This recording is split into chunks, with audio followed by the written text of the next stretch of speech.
Hi Baja Party, how are you all doing? My name is Architect Shreya Dwivedi and welcome to the channel Believe in Yourself. So board exams आ रहे हैं, बहुत ही ज़्यादा परेशान हो आप लोग, स्ट्रेसफुल हो, तो पेपर कैसे अटैम्प्ट करना है इसके लिए थोड़ी सी टिप्स एंड ट्रिक्स हैं आज मेरे पास। तो बहुत ज़्यादा रिसर्च करने के बाद पेपर्स को टीचर्स से सबसे डिस्कशन के बाद फिर फाइनली ये मैंने एक लिस्ट बनाई है जिसमें आपकी सारी टिप्स एंड ट्रिक्स हैं एंड 1 मार्कर 2 मार्कर क्वेश्चंस कैसे अटैम्प्ट करने हैं उन सब के रूल्स हैं। को ध्यान से सुन लो, नोट करके रख लो और इसको करोगे तो डेफिनेटली मार्क्स अच्छे आने वाले हैं। मीन्स जो आपका अब लर्न नहीं है तो बात अलग है, बट अगर लर्न है एंड सिर्फ इसलिए मार्क्स डिडक्ट होते हैं बिकॉज ऑफ पेपर अच्छे से अटैम्प्ट नहीं करते हो या यू डोंट नो कि कहाँ पे डायग्राम करना है, कहाँ पे क्या करना है, तो वो वाले जो मार्क्स है ना, इस वीडियो के बाद आपके वो मार्क्स कट नहीं होंगे if you are going to follow these rules. तो ध्यान से प्रॉपरली एक एक पॉइंट सुनना। सो फर्स्ट ऑफ ऑल तो मैं ये स्टार्ट करने वाली हूँ बताना आपको कि 1 marker 2 marker 3 marker and 5 marker questions को अटेम्प्ट कैसे करना है। सबसे पहले तो 1 मार्कर क्वेश्चंस बहुत ही ज़्यादा आपको कंसाइज्ड आंसर लिखना है, बहुत ही ज़्यादा क्लियर एंड क्रिस्प आंसर होना चाहिए 1 और मैक्सिमम टू मैक्सिमम 2 लाइन्स का होना चाहिए, उससे ज़्यादा एक्सपैंड नहीं करना है उस आंसर को। मोस्टली डेफिनेशंस आते हैं इस केस में, तो definition should always be there with an example. ये मैं अपने सारे स्टूडेंट्स को वैसे भी बोलती हूँ दैट डेफिनेशंस के साथ एग्जाम्पल्स आपको लिखने ही लिखने हैं, that is super important. Next thing, आप क्या करते हो 1 मार्क वाले क्वेश्चन में सिंगल वर्ड लिख कर आ जाते हो, ऐसे कभी भी नहीं करना।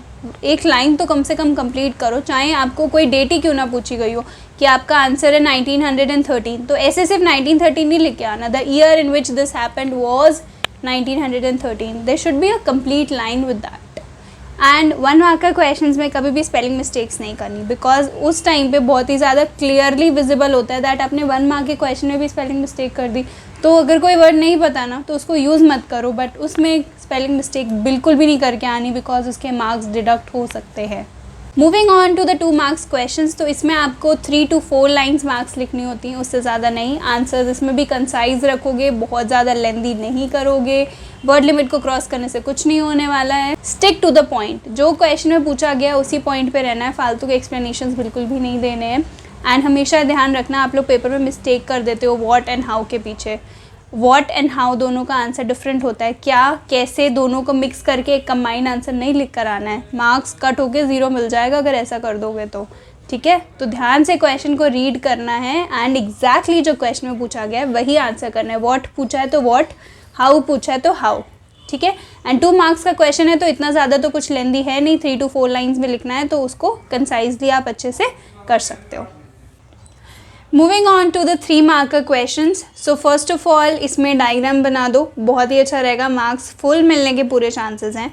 पॉइंट्स वाला क्वेश्चन है तो एटलीस्ट 3 to 4 पॉइंट्स लिखने, मीन्स शॉर्ट पॉइंट्स हैं तो 4 लिख दो, लॉन्ग पॉइंट्स हैं तो 3 लिख दो, बट एटलीस्ट इतने पॉइंट्स तो होने ही चाहिए। 3 से कम पॉइंट्स तो किसी भी कंडीशन में लिख के मत आ जाना, नहीं तो वहीं पे ही मार्क्स डिडक्ट हो जाएंगे।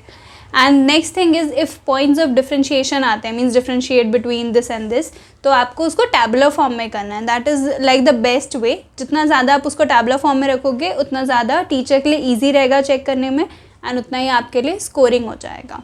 एंड एग्जाम्पल को एज अ पॉइंट नहीं काउंट करना चाहिए, एग्जाम्पल सेपरेट होता है तो 3 point separate and example separate, ठीक है। तो अगर आप उसको पॉइंट में काउंट करते हो तो 4 पॉइंट्स फिर, okay. Moving on to the 4 और the 5 marker question, so these are your long answers. इनमें आप स्टार्ट करते टाइम क्या करोगे, 2 लाइन्स का इंट्रोडक्शन लिख दो। फॉर एग्जाम्पल आपसे कोई मेथड पूछा गया है तो वो मेथड किस चीज़ के बारे में, फॉर एग्जाम्पल फोटोसिंथेसिस का आपसे प्रोसेस पूछा गया है तो फर्स्ट लाइन में आप ये मेंशन कर दो that what is photosynthesis, even if it is not asked in the question, just 2 lines maximum about it. Diagram draw कर दो and then if you are writing short points तो 6 to 7 points and if you are writing long points तो minimum 5 points होने चाहिए। 5 point से कम बिना किसी भी सिनारियो में नहीं होने चाहिए। पैराग्राफ लिख रहे हो तो पैराग्राफ्स को सेपरेट आउट कर दो, मीन्स ऐसे नहीं कि एक लॉन्ग पैराग्राफ लिख कर आगे, नहीं, उसको 3 to 4 पैराग्राफ्स या 2 to 3 पैराग्राफ्स में डिवाइड कर। तो ये तो हो गया कि आपको डिफरेंट मार्कर क्वेश्चंस को अटेम्प्ट कैसे करना है। Now actually how you should write the paper and क्या क्या टिप्स एंड ट्रिक्स हैं जो आपको अपने पेपर से पहले, पेपर करते टाइम एंड पेपर के बाद अपने माइंड में रखनी है सो दैट आपका पेपर बिल्कुल बेस्ट हो एंड कोई भी प्रॉब्लम किसी भी टाइप की आपको ना फेस करनी पड़े। सो फर्स्ट ऑफ ऑल इस तो कि आपको अपना जो भी आपका एग्जामिनेशन सेंटर है वो आपको क्लियरली अच्छे से पता होना चाहिए, एंड वहाँ पर आप 15 मिनट्स पहले ऑलरेडी होने चाहिए। जो भी करना है पहले से अच्छे से वेल प्रिपेयर करके रखो, सेंटर चेक करके रखो, एडमिट कार्ड प्रिपेयर करके रखो, ID कार्ड जो भी है, पेन पेंसिल्स स्टेशनरी सब कुछ रेडी होना चाहिए, ठीक है। मॉर्निंग में just join your hands, greet everyone, take the blessings of everyone and exam देने आ जाओ। 15 मिनट्स पहले पहुंचो एग्जामिनेशन सेंटर में। एंड क्योंकि अगर आप नहीं पहुंचते हो टाइम पे तो आप पैनिक रहते हो माइंड में, तो आराम से जाना है, वहाँ पे बैठना है एंड कुछ नहीं करना वहाँ पे, सिर्फ थोड़ी देर के लिए मेडिटेशन टाइप ऑफ करना है, ठीक है। किसी से बातें नहीं करनी, तुमने क्या पढ़ा, तुमने क्या पढ़ा, तूने क्या किया, तूने क्या किया, ये बिल्कुल भी नहीं करना वहाँ पे जाके, ठीक है। अपने माइंड को काम रखना है, फोकस रखना है कि पेपर देने जा रहे हो, आराम से कूल माइंड से जाओगे। नेक्स्ट पॉइंट इज़ ये 15 मिनट्स ना रीडिंग टाइम मिलता है आपको, तो उसमें ना बहुत सारे लोग डिफरेंट टाइप के सजेशंस देते हैं कि ये वाला क्वेश्चन कर लेना, इसके पॉइंट्स लिख लेना, ये कॉम्प्रिहेंशन सॉल्व कर लेना, ये कर लेना, वो कर लेना। ये सब कुछ नहीं करना होता। देयर इज़ अ रीज़न कि वो आपको 15 मिनट्स रीडिंग टाइम क्यों मिलता है। आपको उस टाइम पे पेपर का एक एक क्वेश्चन थॉरोली रीड करना होता है एंड एनालाइज करना होता है, क्योंकि जब आप पेपर करना एक बार स्टार्ट कर देते हो तो आप बहुत ही जल्दी में होते हो, that I have to finish this question, I have to finish that question. But उस 15 मिनट रीडिंग टाइम को अच्छे से रीड करके एनालाइज करने में यूज़ करो, क्योंकि क्या होता है कि इस टाइम पे आप सारे पार्ट्स पे अच्छे से फोकस कर सकते हो। कई बार करते टाइम कोई पार्ट या कोई पॉइंट मिस आउट हो जाता है, बट इफ़ आप 15 मिनट्स टाइम में अच्छे से रीड आउट करोगे तो आपसे कोई पॉइंट मिस आउट नहीं होगा। There are 0% chances for that. Okay, now ये मैंने क्वेरी बहुत बार सुनी है एंड ये जब हम एग्ज़ाम्स देते थे तो हमारे माइंड में भी एक क्वेरी रहती थी, अभी भी स्टूडेंट्स के माइंड में रहती है कि पेपर को अटेम्प्ट कैसे करना है। बहुत सारे लोग कहते हैं कि पहले जो क्वेश्चंस आते हैं वो कर लेना, बहुत सारे लोग कहते हैं स्टार्टिंग से करना, कुछ कहते हैं एंडिंग से करना, तो 1 मार्क का क्वेश्चन लास्ट में जल्दी जल्दी हो जाएंगे। तो क्या रूल फॉलो करना चाहिए? फर्स्ट ऑफ ऑल तो कोई रूल फॉलो नहीं करना चाहिए, आपको जैसे ठीक लगे आपको वैसे करना चाहिए पेपर को, आपको जो क्वेश्चन मन करे वो करना चाहिए। सेकेंडली, एक्चुअली फेवरेबल क्या होता है, मान लो कि टीचर को क्या अच्छा लगेगा चेक करने में, टीचर के लिए क्या इजी होगा, इफ़ आप सीक्वेंस वाइज करते हो तो इफ़ आप फर्स्ट क्वेश्चन से लास्ट क्वेश्चन में जाते हो तो वो टीचर के लिए फेवरेबल होता है। बट इफ़ आपके लिए वो पॉसिबल नहीं है, आप नहीं स्टार्ट करना चाहते सेक्शन ए से 1 मार्क का क्वेश्चन से, कोई बात नहीं, आप 10th क्वेश्चन से स्टार्ट कर रहे हो तो वहाँ पे जो सेम सेक्शन के जो क्वेश्चंस हैं उनको तो आप एक साथ अटेम्प्ट कर सकते हो। मान लो 10 to 14 तक एक सेक्शन है तो 10, 11, 12, 13, 14 ये क्वेश्चंस तो एक साथ क्लब आउट कर सकते हो। ऐसे कर लो, 10 to 14 एक साथ कर लो, उसके बाद जो सेक्शन पिक कर रहे हो 20 to 25 उसको एक साथ कर लो। बट ट्राई करो इफ़ पॉसिबल है तो कि 1 से स्टार्ट करके लास्ट में जाओ या लास्ट से स्टार्ट करके 1 में जाओ, ठीक है। Otherwise you are doing the paper in any way, उससे कोई डिसएडवांटेज या मार्क्स में कोई डिफरेंस नहीं पड़ने वाला है। It's just convenient for the teacher कि उसको ईजी रहता है चेक करने में एंड आपको मार्क्स देने में। एंड एक और प्रॉब्लम होती है कि आप सेकेंड क्वेश्चन का ए पार्ट एंड बी पार्ट है, तो आपने ए पार्ट कहीं और कर दिया, बी पार्ट कहीं और कर दिया, ये तो बिल्कुल मत करना। देयर आर हाई चांसेस कि इसमें आपके मार्क्स ज़रूर डिडक्ट हो सकते हैं।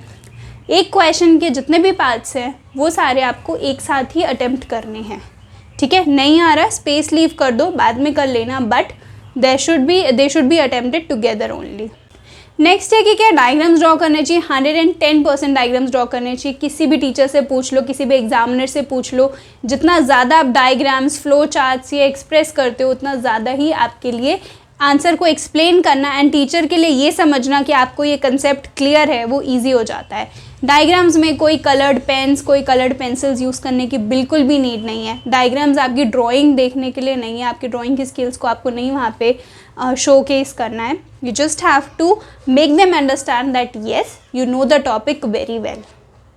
तो नॉर्मल सिंपल पेंसिल से ही डायग्राम बनाना है, पेन से डायग्राम नहीं बनाना है in any case.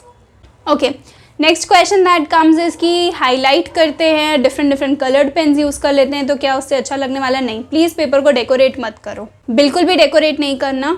Blue and maximum black pen, these are the only 2 colours जो कि आपको यूज़ करने हैं। इसके बाहर और कोई कलर यूज़ नहीं करने की नीड है, कोई कलर्ड पेन्स नहीं, कोई कलर्ड पेंसिल्स नहीं यूज़ करनी है आपको while writing also. Time allow करता है तो जो भी की पॉइंट्स हैं उनको हाईलाइट कर देना है। आपने मान लो कि 5 मार्क का आंसर लिखा है, now there are several points जो कि आपने लिखे हैं, सो आप उसमें से जो की पॉइंट्स हैं उनको हाईलाइट कर दोगे, but only if time allows. तो ये नहीं कि उसको हाईलाइट करने के चक्कर में आपके क्वेश्चन आंसर्स ही रह गए, ये मिस्टेक नहीं करनी है, ठीक है। सो हाईलाइट करो, it is very good, teacher के लिए चेक करने में एंड आपको मार्क्स देने में बहुत ही ईजी हो जाता है। एंड ऑल्सो कोई पॉइंट टीचर से मिस ना हो जाए, इसके लिए भी आप की पॉइंट्स को हाईलाइट कर दो, that is very good actually. तो सिंपली पेंसिल से एक सिंपल लाइन ड्रॉ कर सकते हो, ब्लैक पेन से एक सिंपल लाइन ड्रॉ कर सकते हो, इसके अलावा और कुछ वहाँ पे जिगजैग लाइंस बना के आने की कोई भी नीड नहीं है। नेक्स्ट थिंग इज़ ये मेंटलिटी कि मैं ज़्यादा पॉइंट्स लिख दूंगा, ज़्यादा पूरा पैराग्राफ 2 पेजेस तक लिख डालूंगा तो मुझे ज़्यादा मार्क्स मिलेंगे, नहीं, बिल्कुल भी नहीं। Stick to the word limit, जितना ज़्यादा की पॉइंट्स पे फोकस करोगे उतना ज़्यादा मार्क्स मिलेंगे। आपको पता है कि सीबीएसई के पेपर्स की या आईसीएसई के पेपर्स, जो भी पेपर्स होते हैं उनकी एक मार्किंग स्कीम होती है। उस मार्किंग स्कीम के जो की पॉइंट्स हैं, अगर आपने वो नहीं लिखे अपने 2 पेजेस के पैराग्राफ में भी, तो भी मार्क्स नहीं मिलेंगे। तो फोकस किस पे करना है? की पॉइंट्स पे फोकस करना है। और वो की पॉइंट्स कहाँ से आएंगे? जब आप चैप्टर को रीड करोगे, समझोगे, तो उसमें जो की पॉइंट्स होते हैं, जो इंपॉर्टेंट वर्ड्स होते हैं, वो आपको लिखने इंपॉर्टेंट होते हैं। Other than that word limit को क्रॉस नहीं करने के लिए।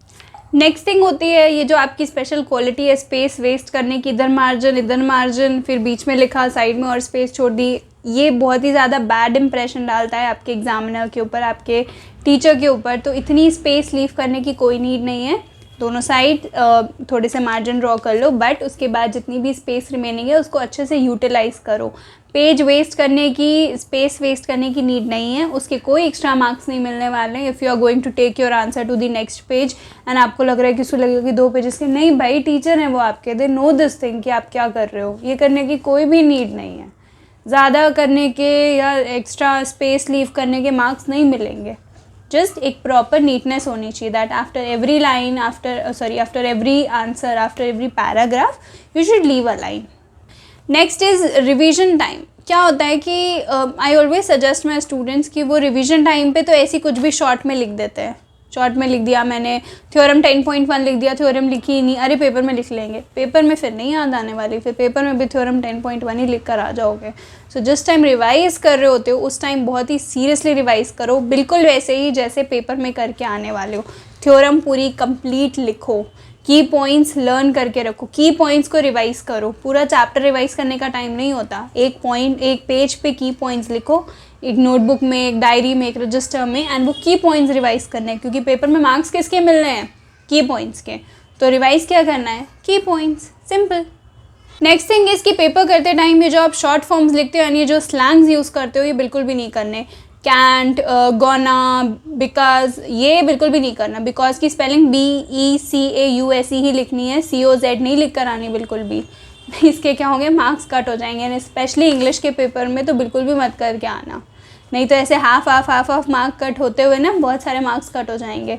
सो इतना ज़्यादा इनफॉर्मल कैजुअल नहीं होना पेपर करते टाइम, थोड़ा फॉर्मली करके आना है पेपर को।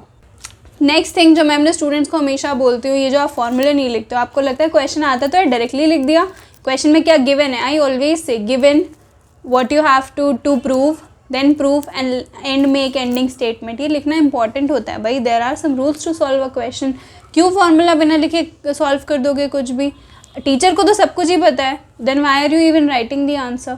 सो when you are attempting the answer, आपको इक्वेशंस, फॉर्मूले, थ्योरम, डायग्राम्स सब कुछ अच्छे से ड्रॉ करके आना है। They should get to know that okay आपको सब कुछ आता है अच्छे से, फॉर्मूला लिखना है। और देखो सबसे इंपॉर्टेंट बात, नेक्स्ट पॉइंट जो सबसे इंपॉर्टेंट है, attempt all the questions even if you don't know कि उस क्वेश्चन में क्या करना है, या ये आपको एक पॉइंट के बाद नहीं समझ आ रहा, आप फॉर्मूला लिख कर आओ, you will get the marks for the formula also.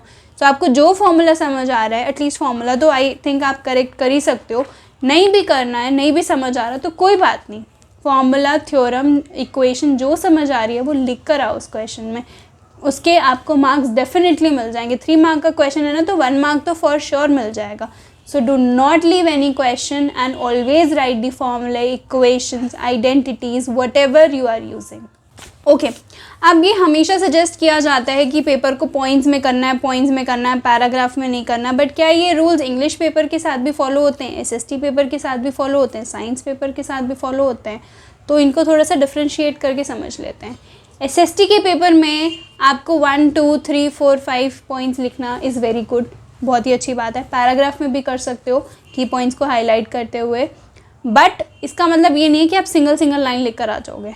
Points means होता है कि आप डिफ्रेंशिएट कर रहे हो एंड आप अपने 5 एक्चुअली पॉइंट्स बता रहे हो। पॉइंट्स मीन्स ये नहीं हो गया कि आपने 5 लाइन्स लिख दी और टोटल आपने 30 वर्ड्स का आंसर लिख दिया 5 मार्क के क्वेश्चन में, उसके मार्क्स नहीं मिलेंगे आपको।